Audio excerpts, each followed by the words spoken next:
तो देखिए क्लास 8 से लेकर 12 तक में हिंदी पढ़ेंगे। हिंदी में कुछ व्याकरण, जिसका नाम कुछ आज हम नहीं पढ़ेंगे, वो पढ़ेंगे वर्ण विचार, ठीक ना। यानी कि पहले देखेंगे कि वर्ण किसको कहेंगे, ठीक। तो वर्ण उस मूलध्वनि को कहेंगे जिसका खंड या टुकड़ा नहीं किया जा सकता। यानी कि वर्ण किसको कहेंगे, तो वर्ण उस मूलध्वनि को कहेंगे जिसका खंड या टुकड़ा नहीं किया जा सकता है, ठीक ना। चाहे खंड या टुकड़ा नहीं हो सकता है। जैसे में देखेंगे तो जैसे हो जाएगा कुछ अ, आ, ई, उ, क, ख, च, ट, ठीक ना, य आदि। तो यह सबका खंड या टुकड़ा नहीं हो सकता है, ठीक ना। इसके बाद हम देखेंगे कुछ वर्ण किसको कहेंगे, तो वर्ण उस मूलध्वनि को कहेंगे जिसका खंड या टुकड़ा नहीं किया जा सकता है। फिर देखेंगे हमने वर्णमाला, कुछ वर्णमाला। वर्णमाला में वर्णमाला का मतलब क्या, गला में पहने वाला? नहीं। अरे बच्ची, इसको गला में पहने वाला वर्णमाला नहीं ना। कुछ यानी कि वर्णों के क्रमबद्ध समूह को कुछ कहेंगे, वर्णमाला कहेंगे। यानी कि वर्णों के क्रमबद्ध, कुछ क्रमबद्ध, ठीक ना। वर्णों के क्रमबद्ध समूह को वर्णमाला कहते हैं। कुछ कहते हैं वर्णमाला। तो याद रहेगा ना कि वर्णों के क्रमबद्ध समूह को कुछ कहते हैं वर्णमाला। हिंदी में, ठीक, कुछ हरा क्या कर रहा है, हिंदी में जो है, हिंदी वर्णमाला में, हाँ इसलिए देखिए हिंदी वर्णमाला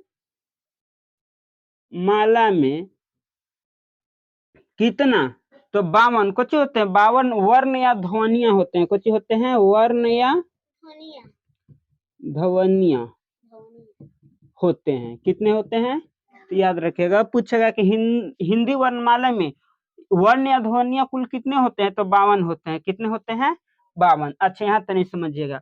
अब बच्ची पढ़ो, ये बताओ क्या है, बोलो। ये कुछ लिखल है, बोलो आ। तुम लोग को ना आ रहा तोरा, देखो पढ़ा रहे हैं, पढ़ो। ई है, ऊ है, बड़ी वाली ऊ है, ए है, ऐ है, ठीक ना। और री छूट गया, री का हो गया, छूट गया। ती का हो गया, री, ए, ऐ, और कुछ हो गया ई, ओ। इसके बाद ओ। यहाँ देखो, ये हो गया कुछ अन, अभी हो गया अ। यहाँ देखो कि अ से लेकर अ तक को कहते हैं कुछ स्वर। कुछ कहते हैं, इसको कुछ कहते हैं स्वर, ठीक। और अन वह को कुछ कहते हैं अ, आ, ई, उ, री, ए, ऐ, ओ, औ को कुछ कहेंगे, स्वर कहेंगे। और अन वह को कुछ कहेंगे, तो अन वह को कहेंगे अनुस्वार। कुछ अनुस्वार, कुछ कहेंगे अनुस्वार कहेंगे। कुछ कहेंगे अनुस्वार नहीं कहेंगे, अयोगवाह कहेंगे, ठीक ना। कुछ कहेंगे अयोगवाह, कुछ कहेंगे अयोगवाह कहेंगे, ठीक ना। अयोगवाह, ठीक ना। याद रहेगा ना, याद रखिएगा कि क से लेकर अ तक को स्वर कहेंगे। अन वह को कुछ कहते हैं, अयोगवाह कहते हैं। तो स्वर में री भी शामिल होगा, कुछ भी शामिल होगा, री भी कुछ होगा। अच्छा यहाँ से अगर कोई पूछेगा कि अन्न को कुछ कहते हैं, अन्न को कुछ कहते हैं, तो अन्न को बोलते हैं अनुस्वार, अनुस्वार। अच्छा अह को कुछ कहते हैं, ये ऑब्जेक्टिव में दे रहेगा कि अन्न को निम्नलिखित में क्या कहते हैं, तो अनुस्वार कहते हैं। कुछ कहते हैं अनुस्वार, अगर दे रहेगा यानी कि ऑब्जेक्टिव में कि अह को क्या चीज कहते हैं, तो अह को कुछ कहते हैं, तो अह को कुछ कहते हैं विसर्ग कहते हैं। कुछ कहते हैं विसर्ग कहते हैं। याद रहेगा ना कि अन्न को कुछ कहते हैं अनुस्वार, वह को कुछ कहते हैं विसर्ग कहते हैं, ठीक। बताओ ये क्या चीज लिखल है बच्ची, क, कथी है, ख, ग, ई, घ, ई। इसको क्या बोलते हैं, च, छ, ज, झ, इया। नहीं आता तोरा, एक तो मारेंगे फिर तुरंत। ट, ठ, ड, ढ, टवर्गी ना। टठर के बाद कुछ आता है, त, थ, द, ध,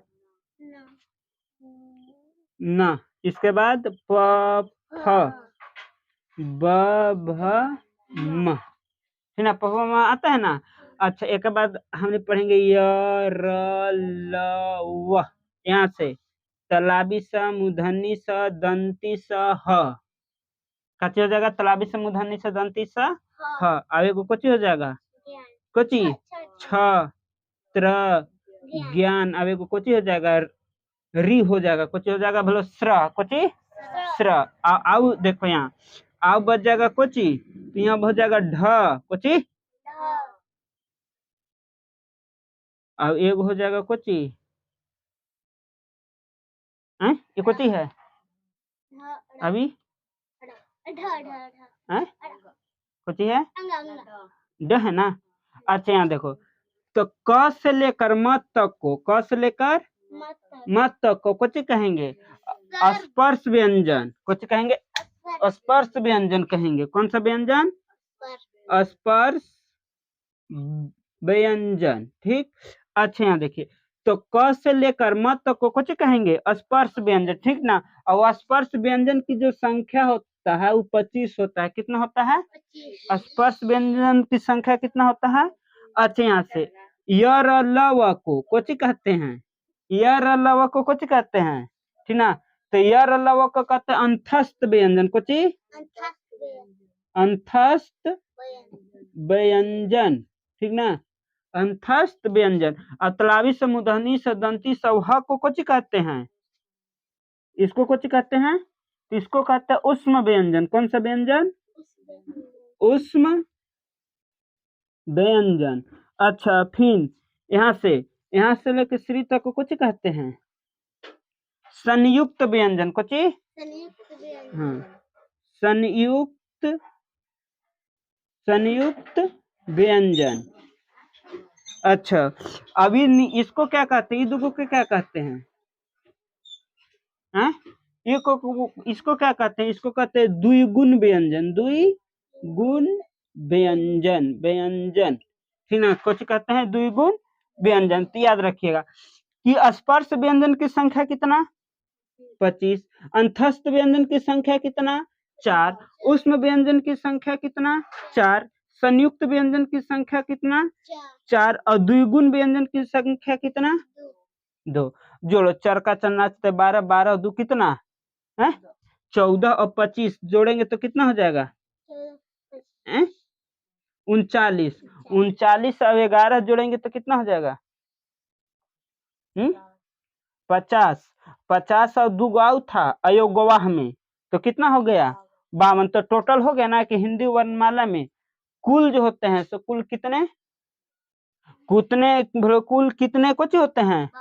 ध्वनिया और स्वर होते हैं तो 52 होते हैं। कितने होते हैं? वर्ण या फिर ध्वनिया पर कुल हिंदी वर्णमाला में कितने होते हैं? 52। तो 52 आ गया कि नहीं आ गया? आ गया ना?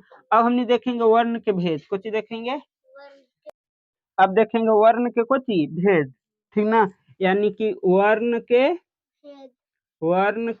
भेद। तो वर्ण के कितने भेद? 2 गो। कै गो? कौन कौन? ठीक ना? कोची? एगो स्वर वर्ण और एगो कोची? व्यंजन वर्ण। ठीक ना? तो पहले हम किसको देखेंगे? स्वर वर्ण को देखेंगे। किसको देखेंगे?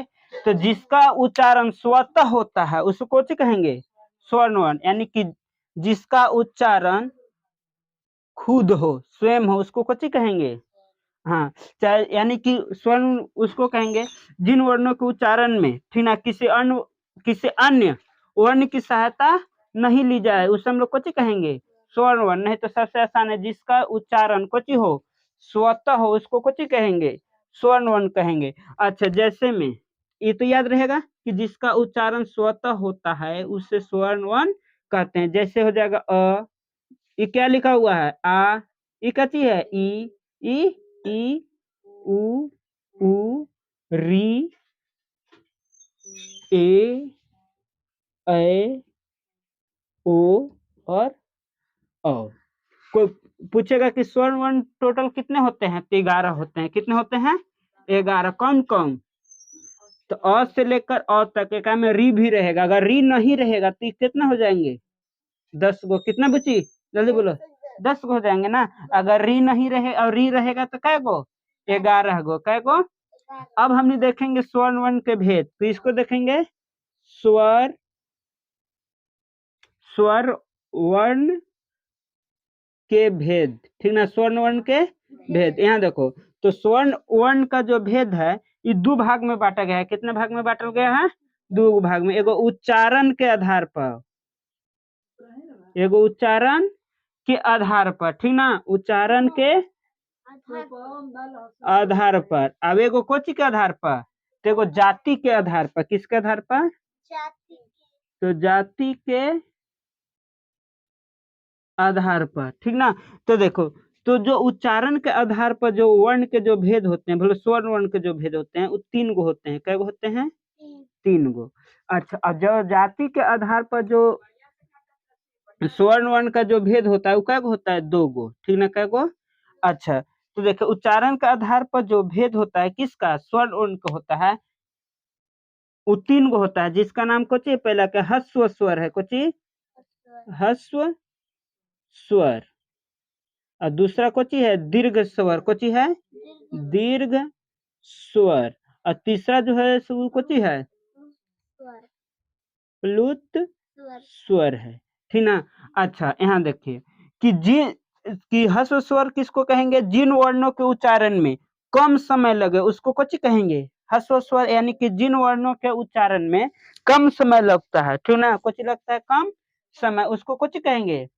ह्रस्व स्वर।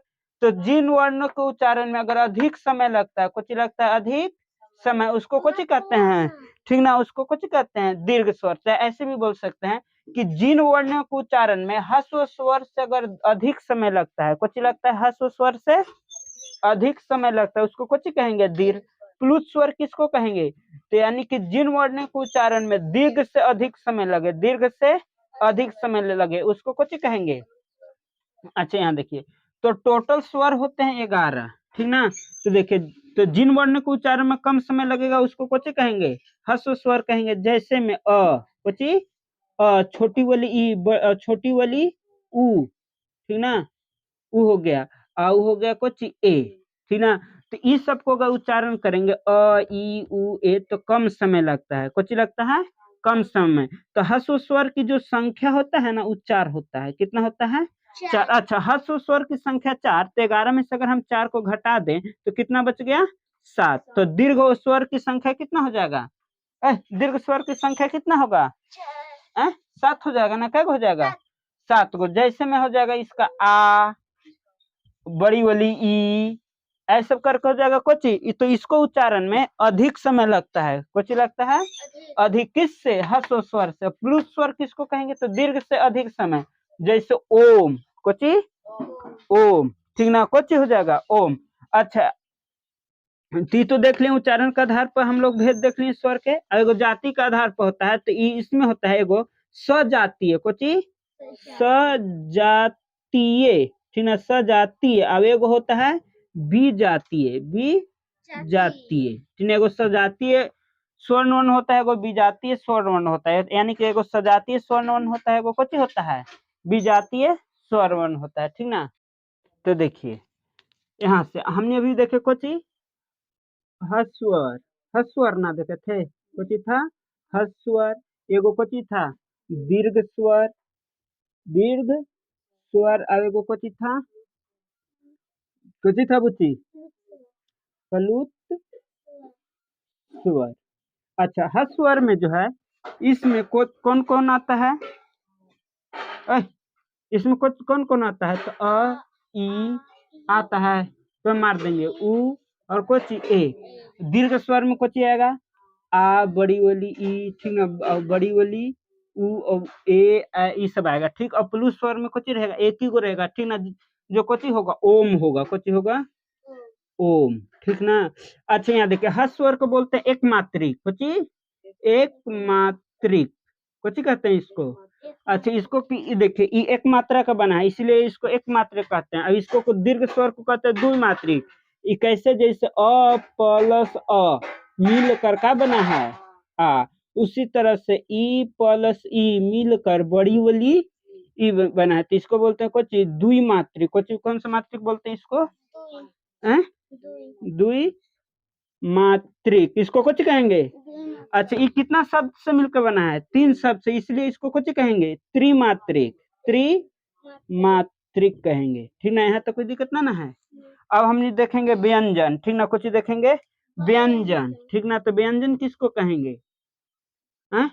तो जिन वर्णों के उच्चारण में, ठीक, जिन वर्णों के उच्चारण में स्वर की सहायता ली जाती है, ठीक ना। किसकी सहायता ली जाती है?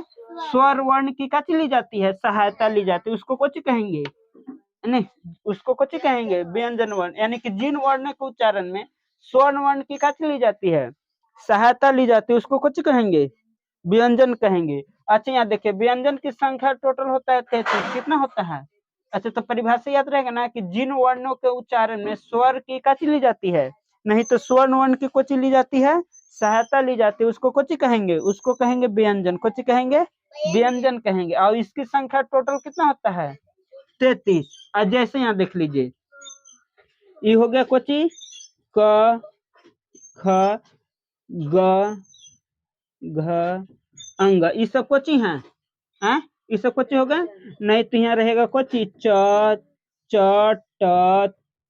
त, प, म, ये सब कोची है? सब कोची है? व्यंजन है। कोची है? सब कोची है। अब देखेंगे हमने कोची व्यंजन के कोची देखेंगे, भेद देखेंगे। अब देखिए, अब देखेंगे हम लोग व्यंजन के कोची भेद, व्यंजन के भेद, ठीक ना। तो देखिए, मुख्य रूप से व्यंजन के 3 गो भेद होते हैं। कितने भेद होते हैं? 3। पहला के नाम है कुछ स्पर्श व्यंजन, कुछ स्पर्श व्यंजन, ठीक ना। जो दूसरका के नाम है कुछ है अंतस्थ व्यंजन, ठीक ना, अंतस्थ व्यंजन। और तीसरका के नाम कुछ है तो उष्म व्यंजन। कौन सा? उष्म व्यंजन, ठीक ना। अच्छा, अब देखिए, अब व्यंजन के टोटल संख्या कितना होता है? 33, ठीक ना। अच्छा, यहाँ देखिए, स्पर्श व्यंजन जो है, स्पर्श व्यंजन को हम लोग क से लेकर म तक को हम कुछ कहेंगे, कुछ कहेंगे। क से लेकर म तक को कुछ कहेंगे स्पर्श व्यंजन। इसकी संख्या कितना होता है? 25 होता है। अच्छा, यहाँ से य, र, ल, व को कुछ कहते हैं? अंतस्थ व्यंजन को कहते हैं। कुछ कहते हैं। इसकी संख्या कितना होता है? 4। उष्म व्यंजन, इसके बाद कुछ है उष्म व्यंजन। तो उष्म व्यंजन को हम लोग किसको कहते हैं? तो तलाबी स, मूर्धनी स, दंती स और ह को कुछ कहते हैं? उष्म व्यंजन। इसकी संख्या कितना हो गया? 4। तो 25 और 4 कितना? 29। 29 और 4 कितना हो गया? 33। तो व्यंजन की संख्या कुल कितना हो गया? 33। अच्छा, एक और होता है संयुक्त व्यंजन। कुछ होता है? संयुक्त, अच्छा, संयुक्त व्यंजन, ठीक ना। तो संयुक्त व्यंजन जो है, ये 2 गो से मिलकर बना रहता है। क्या क्या गो से? 2 गो से। मान लो कि आधा क है, ये आधा कची है? क है, और प्लस स है, तो मिलकर कची बन गया? तो कची बन गया? ये कची है? कची। तो क और स मिलकर कची बन जाता है? 6 बन जाता है। उसी तरह से ज और इया मिलकर क्या बनता है? जल्दी बताओ, क्या चीज बनता है? तो स्र बनता है। कुछ बनता है? कुछ बनेगा? लोग ज्ञान। कुछ जब यहाँ मिलकर कुछ बनता है? ज्ञान बनता है, ठीक ना, याद रखिएगा। अच्छा, आधा त और र मिलकर क्या बनता है? त्र। उसी तरह से वाव होगा, तलाबी स और र मिलकर क्या बनता है? स्र बनता है। कुछ बनता है? स्र बनता है, ठीक ना। आते हैं तो कुछ कितना ना है?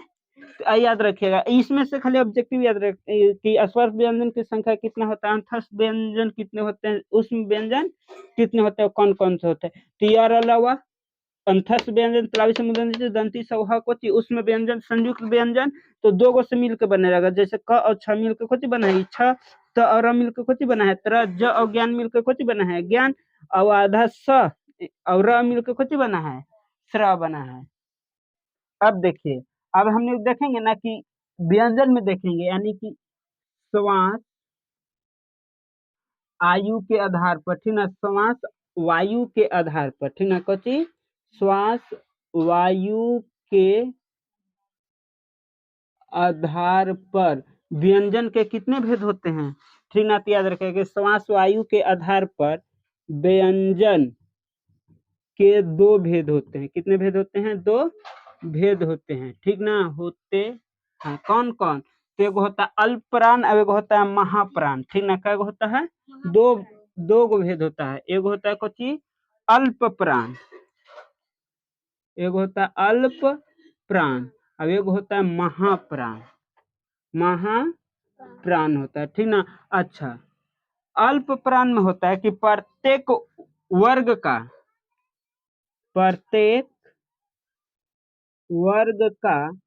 प्रथम, ना प्रत्येक वर्ग का प्रथम, अब प्रथम, तृतीय, सोचिए, तृतीय और पंचम और पंचम, ठीक ना। इसमें भी समझ में आएगा कि प्रत्येक वर्ग का प्रथम, तृतीय और कोची पंचम वर्ग, ठीक ना, पंचम वर्ग। अब इसमें एक वाव आ जाएगा अंतस्थ व्यंजन। कौन सा व्यंजन? अंतस्थ व्यंजन। अच्छा अच्छा, इसमें कुछ होगा तो प्रत्येक वर्ग के, इसमें हो जाएगा महाप्राण में कि वर्ग के प्रत्येक वर्ग के द्वितीय, द्वितीय और कुछ हो जाएगा तृतीय, नहीं तृतीय है ना, तो चतुर्थ यानी कि चौथी, चतुर्थ लिख दे कि चौथी, है ना, है तो चतुर्थ वर्ग, चतुर्थ वर्ग लिख देते हैं ना। अच्छा, यहाँ हो गया। अच्छा, अब इसमें एक वाव हो जाएगा उष्म व्यंजन, कुछ हो जाएगा उष्म व्यंजन, है ना। कौन सा व्यंजन हो जाएगा? उष्म व्यंजन। अच्छा, यहाँ देखिए, जैसे हमने अभी लिखे थे क ख ग घ अंग। अच्छा, तो च छ ज झ इया। अच्छा, तो यहाँ हो जाएगा ट ठ ड ढ टवर्गीना, ठीक ना। फिर हो जाएगा त थ द ध न, प प फ ब भ म। आई देखिए, ई पहले हमने देखते हैं कुछ अल्प प्राण। अच्छा, अल्प प्राण में कह रहा है कि अंतस्थ व्यंजन, तो एगो इधर अंतस्थ भी व्यंजन होगा। कुछ अंतस्थ व्यंजन कौन होगा? य र ल व, बस ना, चलेगा ना। अब यहाँ देखिए, इसका वर्ग बांट दीजिए, पहला वर्ग, दूसरा वर्ग, तीसरा वर्ग, चौथा वर्ग, पांचवा वर्ग, हो गया ना। तो क्या कर रहा है कि प्रत्येक वर्ग का प्रथम, तृतीय और पंचम वर्ग, तो कर रहा है कि प्रत्येक वर्ग का प्रथम ये है ना, और तृतीय ये और पंचम ये, तो ये सब कौन सा प्राण कहलाएगा?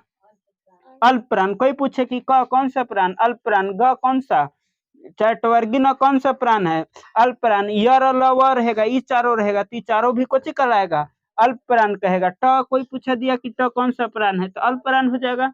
अच्छा, कोई पूछे दिया कि द कौन सा प्राण है, तो कुछ हो जाएगा अल्प प्राण। अच्छा, यहाँ देखिए, ती बताइए यहाँ कि इसमें महाप्राण में चलते हैं कि महाप्राण में प्रत्येक वर्ग का द्वितीय, ये देखिए, ये कौन है?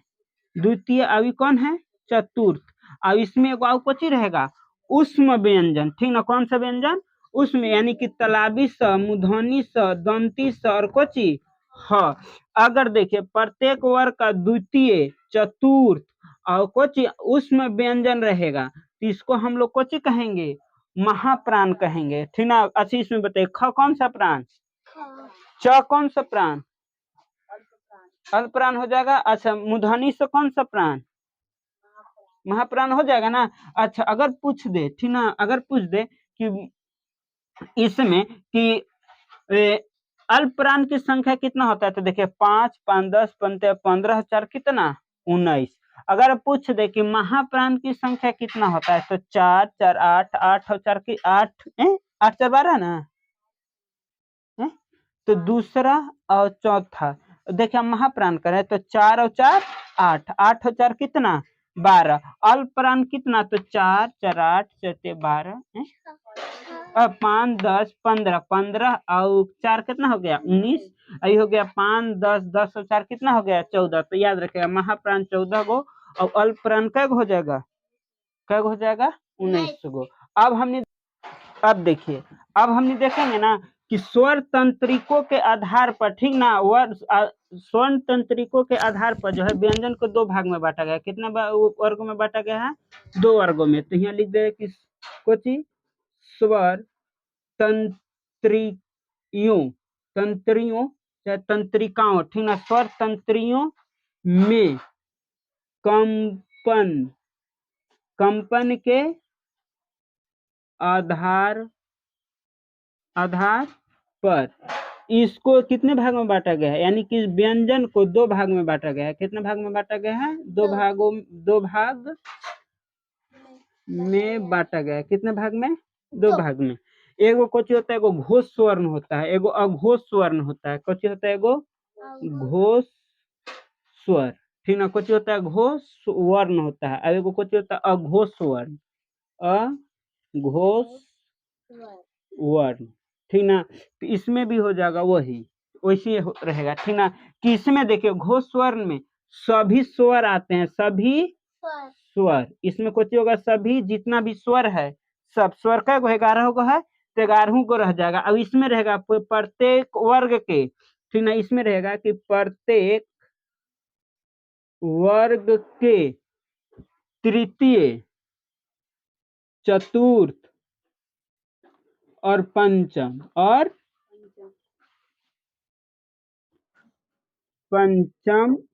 वर्ग होगा, ठीक ना। और इसमें होगा अंतस्थ व्यंजन, ठीक ना। कौन सा व्यंजन बोलो? कुछ होगा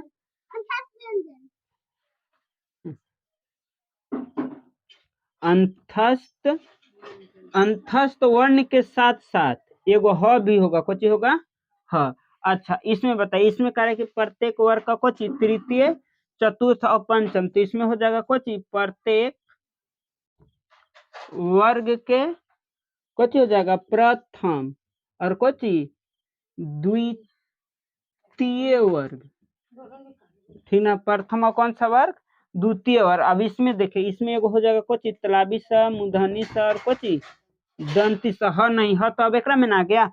तो घोष वर्ण में जो है, घोष वर्ण किसको, यानी कि घोष वर्ण में जो होगा सभी तरीके कुछ लिखे हैं, सभी स्वर प्रत्येक वर्ग का तृतीय, चतुर्थ कुछ होगा, पंचम वर्ग, अंतस्थ में वाव कुछ आ जाएगा हाँ। अच्छा, अघोष वर्ण में कुछ हो जाएगा प्रत्येक वर्ग का कुछ प्रथम, द्वितीय वर्ग, और कुछ हो जाएगा इधर तलाबी से, मूर्धनी से, कौन सा सा, दंती से। अच्छा, इसको में भी देखिए घोष वर्ग, घोष को पहचानेंगे कैसे? तो देखिए यहाँ भी लिखते हैं हम कि हो गया, देखिए ये हो गया क ख ग घ अंग।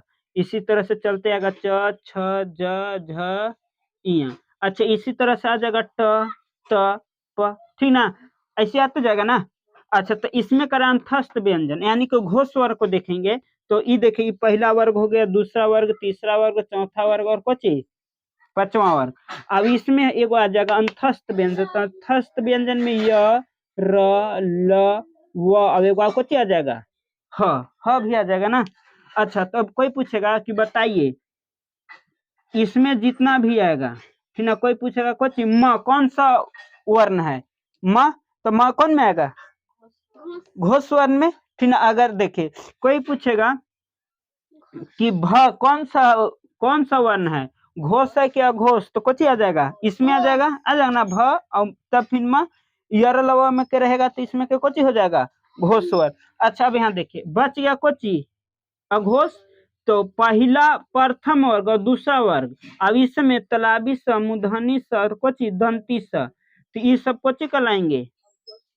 और बाकी सब ये दोनों के छोड़ के इधर वाला सब घोष वर्ण। तो कोई पूछेगा कि वह कौन सा वर्ण है, घोष है कि अघोष, तो कुछ हो जाएगा, कुछ हो जाएगा घोष ना। दंती से पूछेगा तो अघोष हो जाएगा, कुछ हो जाएगा, अघोष हो जाएगा, ठीक ना।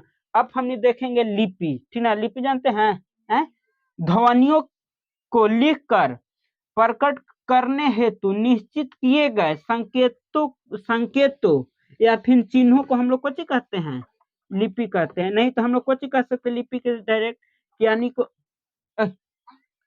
अक्षरों, यानी कि हम लोग क्या करते हैं, अक्षरों के सही व्यवस्थित ढंग से लिखने को कुछ कहते हैं, लिपि कहते। तो देखिए लिपि किसको कहेंगे, तो भाषा ध्वनियों को लिखकर प्रकट करने हेतु निश्चित किए गए संकेतों या फिर चिन्हों को कुछ कहते हैं, लिपि कहते हैं, कुछ कहते हैं, लिपि कहते हैं। अच्छा, यहाँ पर देखिएगा, यहाँ मान लेते हैं कि हम लिख रहे हैं कुछ हिंदी, हिंदी, ठीक ना, संस्कृत, ओ इसे क्या कर रही है, संस्कृत, मराठी और कुछ हो गया नेपाली, ठीक ना। अच्छा यहाँ देखिए, फिर आता है कुछ पंजाबी, फिर इसके बाद आता है अंग्रेजी, इसके बाद फिर आता है कुछ उर्दू, ठीक ना, और कश्मीरी, कस कश्मीरी, ठीक ना, कौन सा, कश्मीरी, ठीक। अच्छा कश्मीरी कश्मीरी, ठीक ना, कोची, वैसे क्या कर रही है, ठीक ना, कोची आता है कश्मीरी। अच्छा पूछेगा कि हिंदी, संस्कृत, मराठी, नेपाली को किस लिपि में लिखा जाता है, तो देवनागरी, ठीक ना, कोची में लिखा जाता है, देवनागरी, ठीक ना, देवनागरिक नहीं के लिखेगा, क मत लिखेगा, कोची देवनागरी में। पंजाबी को किस भाषा में लिखा जाता है, तो गुरुमुखी में, किसमें, गुरु, हम मुरु लिख रहे हैं, गुरुमुखी में, ठीक है, किसमें, गुरुमुखी में। अंग्रेजी को किसमें लिखा जाता है, तो रोमन में, ठीक ना। अच्छा उर्दू और कश्मीरी को किसमें लिखा जाता है, ठीक, तो फारसी में, किसमें, फारसी में, ठीक ना। अगर पूछेगा कि हिंदी, संस्कृत, मराठी को किस लिपि में लिखा जाता है, तो देवनागरी। पंजाबी को किस में, तो गुरुमुखी में लिखा जाता है, किसमें लिखा जाता है, गुरुमुखी में। अंग्रेजी को रोमन में, उर्दू को फारसी में लिखा जाता है। एक चीज और ध्यान रखिएगा, ठीक ना, तो चीज वैसे क्या कर रहा है, देखिए यहाँ कि संसार की अधिकतर भाषाएं, कुछ संसार की अधिकतर जो लिपियां हैं, कुछ हैं लिपियां, वो कैसे लिखी जाती है, ठीक ना, तो बाएं से दाएं लिखी जाती है, कुछ बाएं से दाएं लिखी जाती है, कैसे लिखी जाती है, बाएं से दाएं लिखी जाती है, ठीक ना, बाएं से दाएं कुछ की जाती है।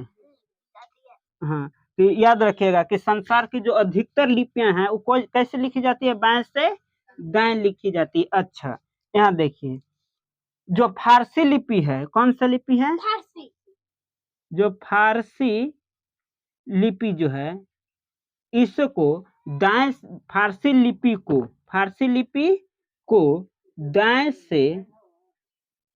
से बाएं लिखी जाती है, याद रखिएगा कि कौन, यहाँ दे देगा ऑब्जेक्टिव में कि किस लिपि को दाएं से बाएं लिखी जाती है, तो लिखी जाती है, तो किस लिपि को, तो फारसी लिपि को, कैसे।